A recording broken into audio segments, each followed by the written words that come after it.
అంటే బ్రాహ్మణిజాన్ని, మనువాదాన్ని, హిందుత్వాన్ని పెంపొందించే బీజేపీ రేపు దళితులను అంటరాని వాళ్ళని చూసే అవకాశం ఉంది, ఆల్రెడీ చూస్తుంది కూడా. అట్లాంటి పార్టీ మీరు దక్షిణాదిలో గెలిపేయాలంటున్నారు. రేపటి రోజు ఎస్సీ వర్గీకరణ జరిగిన తర్వాత కూడా దళితులను మళ్ళీ ఊరికి గుడ్లకు దూరంగా పెడితే దాని మీద మీ అభిప్రాయం ఏంటి? మీ వ్యక్తిగతంగా మనసులో ఉన్న అభిప్రాయాన్ని ఇతరుల మీద మీరు రుద్దొద్దు. ఆల్రెడీ విమర్శలు వినండి, బ్రాహ్మణిజానికి అంబేద్కర్ వ్యతిరేకం, బ్రాహ్మణులకు వ్యతిరేకం కాదు కదా. బ్రాహ్మణిజానికి అంటున్నాను. బ్రాహ్మణులు అంటే అర్థమైంది. అప్పుడు ఆనాటి కాలంలో బ్రాహ్మణులే ఎక్కువ వివక్షత గురి చేసిండు, వాళ్ళలో బ్రాహ్మణిజం మనస్తత్వం ఉన్నదని చెప్పి నేను బ్రాహ్మణిజానికి వ్యతిరేకం కదా, బ్రాహ్మణులకు వ్యతిరేకం కాదన్నాడు. ఓకే, మనువాదం అంటే అర్థం ఏంటిది? తోటివాడిని గుర్తించకపోవడం, తోటివాడిని గౌరవించకపోవడం, తోటివాడి హక్కులను హరించడం, ఇది మనువాద దృక్పథం. ఓకే, అది బ్రాహ్మణులో ఉన్నా, అది రెడ్లో ఉన్నా, అది మాలల్లో ఉన్నా, ఎదటి వాళ్ళ హక్కులను హరించాలని దృక్పథం ఎత్తున్నదో అది బ్రాహ్మణిజం అవుతుంది, మనువాదం అవుతుంది. అది ఇప్పుడు మా వర్గీకరణ అడుక్కునేటోళ్ళు మనువాదులు కాకపోతే మానవతావాదులు అవుతారా? Right sir, one question.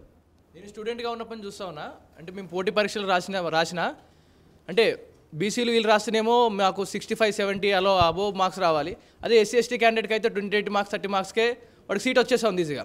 And దాని తర్వాత ఉద్యోగ విషయాలకు వస్తే ఏదైతే ఎస్సీ ఎస్టీ క్యాండిడేట్స్ ఉంటారో అది 35 మార్క్స్ 35 to 40 మార్క్స్ 50 మార్క్స్ వచ్చిన వాడికి జాబ్ వస్తూ ఉంది.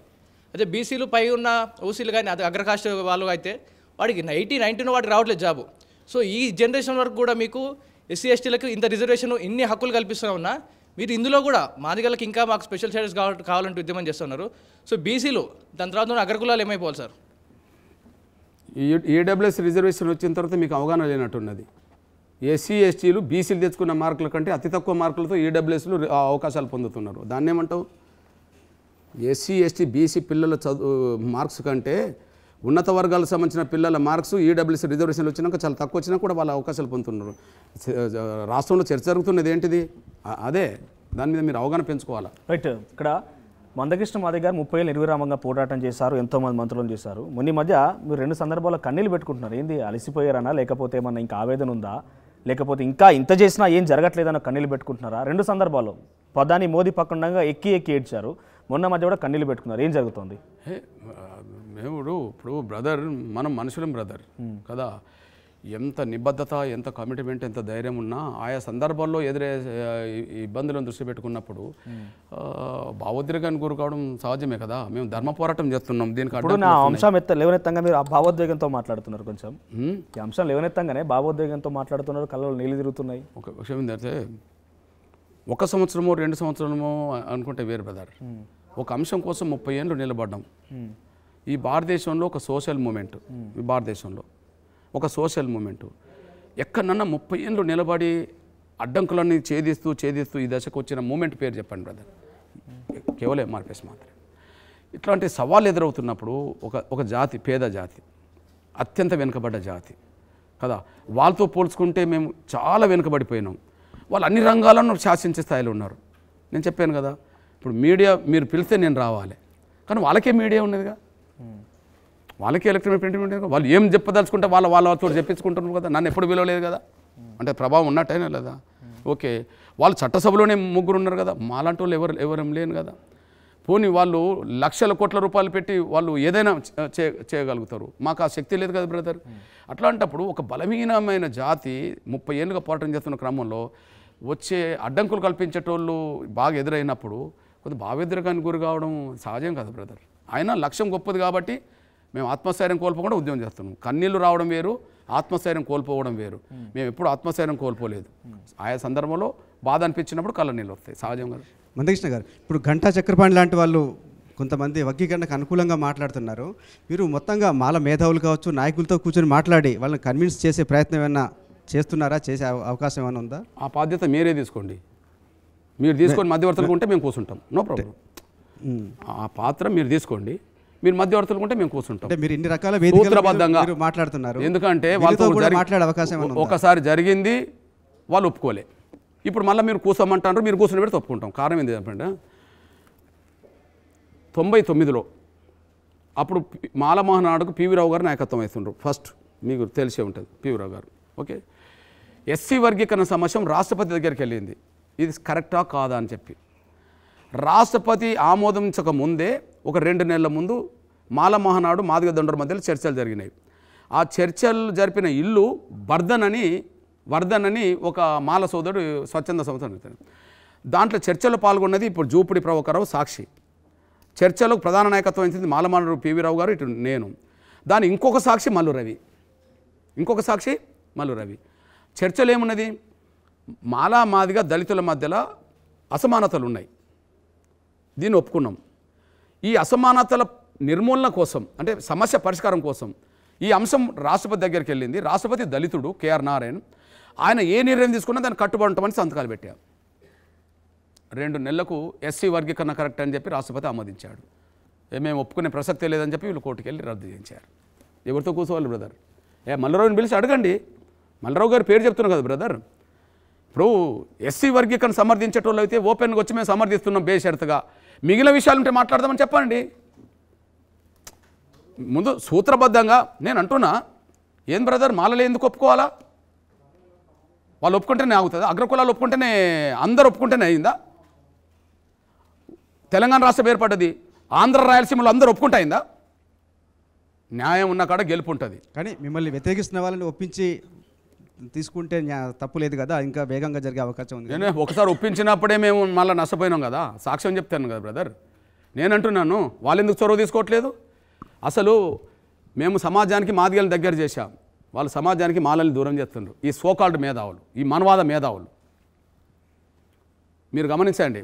గత 10 రోజులుగా ఎస్సీ వర్గీకరణ ఉద్యమాన్ని సమర్థించే కళాకారులందరూ రోడ్డు మీదకి వస్తారు, ఎస్సీ వర్గీకరణ సమర్థించే బీసీలందరూ రోడ్డు మీదకి వస్తారు, ఎస్సీ వర్గీకరణ సమర్థించే ఎంబీసీలు రోడ్డు మీదకి వచ్చారు, ఎస్సీ వర్గీకరణ సంబంధించడానికి బ్రాహ్మణ వైశ్య రెడ్లతో పాటు అందరూ రోడ్డు మీదకి రాబోతాండ్రు. ఓకే, ఎస్సీ వర్గీకరణ సమాజం అండగా ఉన్నది కదా. ఎస్సీ వర్గీకరణ వ్యతిరేకించేటోళ్ళు నువ్వు ఏమనుకుంటుంది సమాజం? అరే ఎంతకాలం అడ్డం పడతారా, మీది మీరు తీసుకొని వాళ్ళకి ఇవ్వడానికి ఎందుకై అడ్డంకులు అంటుంది.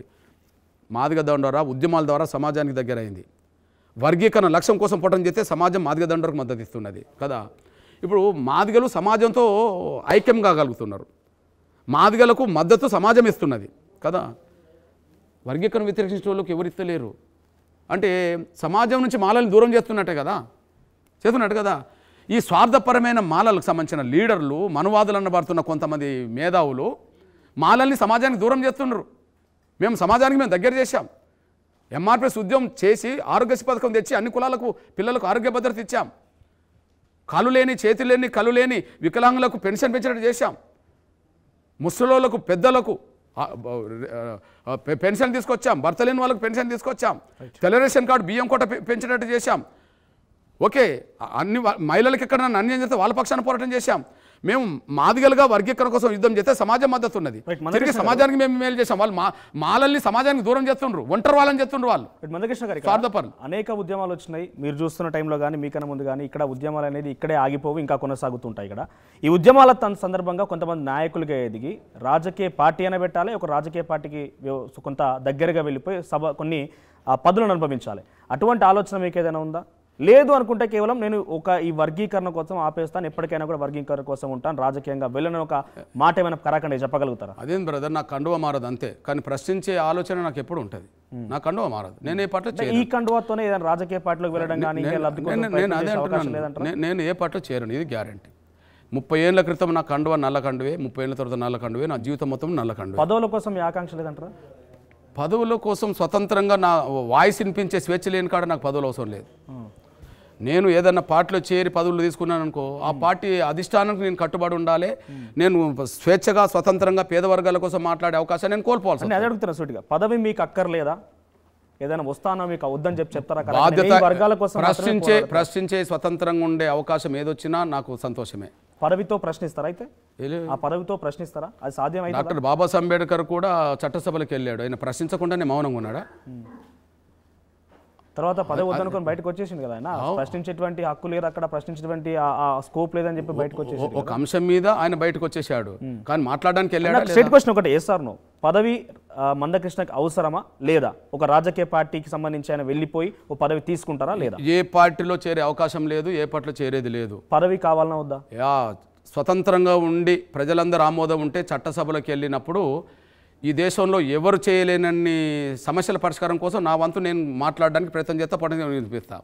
కానీ రాజీ పడో లేకపోతే స్వేచ్ఛను కోల్పోయో నాకు ఏ పార్టీలో చేరను, ఏ పార్టీ ఇచ్చినా పదవిని తీసుకోను. రాజకీయాలు చేస్తారా పోనీ?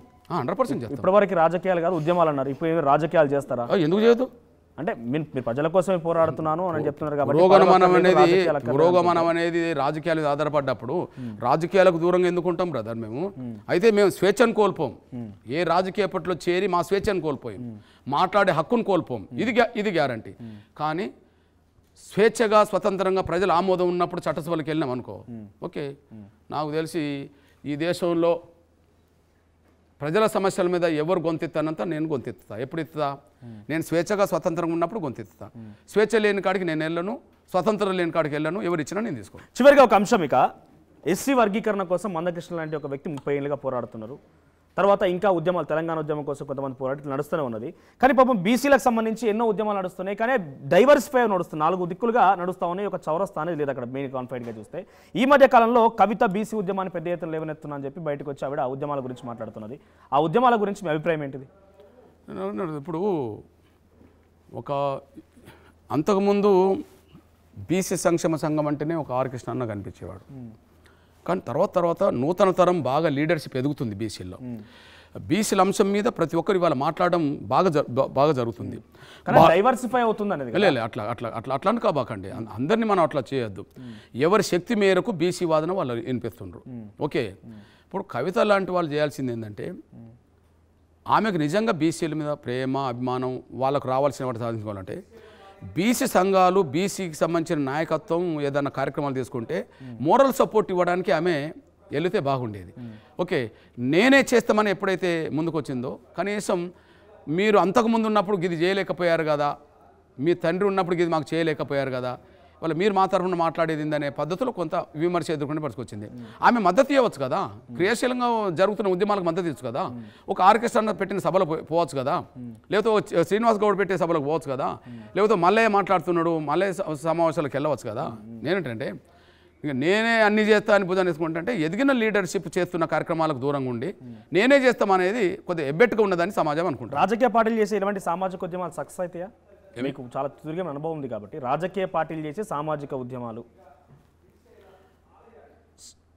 సామాజిక న్యాయం కోసం పోరాటం చేసే వాళ్ళు ఎవరైనా సరే స్వతంత్రంగా ఉంటేనే ఎప్పుడు ఏ దశలో ఏ అడ్డంకులు వచ్చినా ఎవరినైనా ఎదుర్కోగలం. అవును, చంద్రబాబు నాయుడు గారికి వర్గీకరణ చేస్తామంటే స్వతంత్రంగా ఉండి మేము మద్దతు ఇచ్చాం. కానీ చంద్రబాబు నాయుడు గారు వర్గీకరణ లీడ్ చేస్తే ఆయనను ఎదుర్కొన్నాం మేము స్వతంత్రంగా ఉండడం వల్ల. వర్గీకరణ చేస్తామంటే కాంగ్రెస్ పాలనలో మేము సపోర్ట్ చేశాం, కానీ ఆయన జాప్యం చేస్తే మేము ఎదుర్కొన్నాం. కేసీఆర్ గారు తెలంగాణ ఉద్యమానికి ఎస్ అంటే మేము అండగా నిలబడ్డాం, కానీ కేసీఆర్ గారు మమ్మల్ని ఇబ్బందులు పెడితే మేము ఎదుర్కొన్నాం. ఇప్పుడు బీజేపీ వంతుకు వస్తా, 2011 నవంబరులో మీటింగ్ జరిగింది, 2023 నవంబర్ 11 మీటింగ్ జరిగింది. మీటింగ్కి వచ్చాడు. ఏ సభకు వచ్చాడు? పరేడ్ గ్రౌండ్లో జరిగిన మాదిగల సభకు వచ్చాడు. కానీ అంతకు 2022లో బీజేపీ జాతీయ కార్యవర్గ సమావేశాలు నోవెటలు జరిగినప్పుడు అప్పటికి వర్గీకరణ లేదు, కానీ మేము విరుచుకపడ్డాం, ఓకే. నోవెటల్ కాడ ముట్టడి జరిగింది, ఎంఆర్పీసీ కార్యకర్తలు దెబ్బతిన్నారు. నేను మా ఆఫీస్ నుంచి ఇందిరా పార్క్ వరకు నల్ల జెండాలు ప్రదర్శన చేశాను, వాళ్ళకి ప్రధానమంత్రితో సహా అందరు ఇక్కడ ఉన్నప్పుడే. జాతీయ రహదారులకు దిగ్బంధం పిలుపునిచ్చాం. సేమ్ టైం ఆ మీటింగ్ జరుగుతున్న సమయంలో మా కార్యకర్తలు వెళ్ళి నిరసన వ్యక్తం చేశారు. ఏడా ప్రధానమంత్రి గారు మాట్లాడుతున్న సమయంలోనే మా వర్గీకరణ అంశం మీద తేల్చాలని చెప్పి నిరసన వ్యక్తం చేశారు. అంటే అడిగే ప్రశ్నకి రాజకీయంగా సామాజిక ఆ రోజు ఎంఆర్పీఎస్ కార్యకర్తలు దెబ్బలు తిన్నారు. ఏడా ఒక సంవత్సరం ముందే దెబ్బలు తిన్నారు. అంటే మేము దెబ్బలు తినగలిగాం, ఒప్పించుకోగలిగాం. ఒప్పించుకున్న తర్వాత నిర్లక్ష్యం చేస్తే మళ్ళీ ఎదుర్కోగలిగాం. ఇవన్నీ ఎట్లా చేయగలుగుతున్నాం? నేను కాంగ్రెస్లో ఉంటానో, టీడీపీలో ఉంటానో, బీజేపీలో ఉంటానో, బీఆర్ఎస్లో ఉంటానో, స్వేచ్ఛగా నేను మాట్లాడలేను, స్వేచ్ఛగా పోరాటం చేయలేను. కాబట్టి స్వేచ్ఛగా స్వతంత్రంగా ఉండే ఏ ఉద్యమాల గురించి నిర్మాణం జరిగినా కూడా అందులో న్యాయం జరుగుతుందని నేను ఆశిస్తున్నాను. ప్రపంచంలో ఏ మూల ఏ క్షణం ఏం జరుగుతుందో వేగంగా తెలుసుకోవడానికి తొలి వెలుగు వాట్సాప్ ఛానల్ని ఫాలో చేయండి.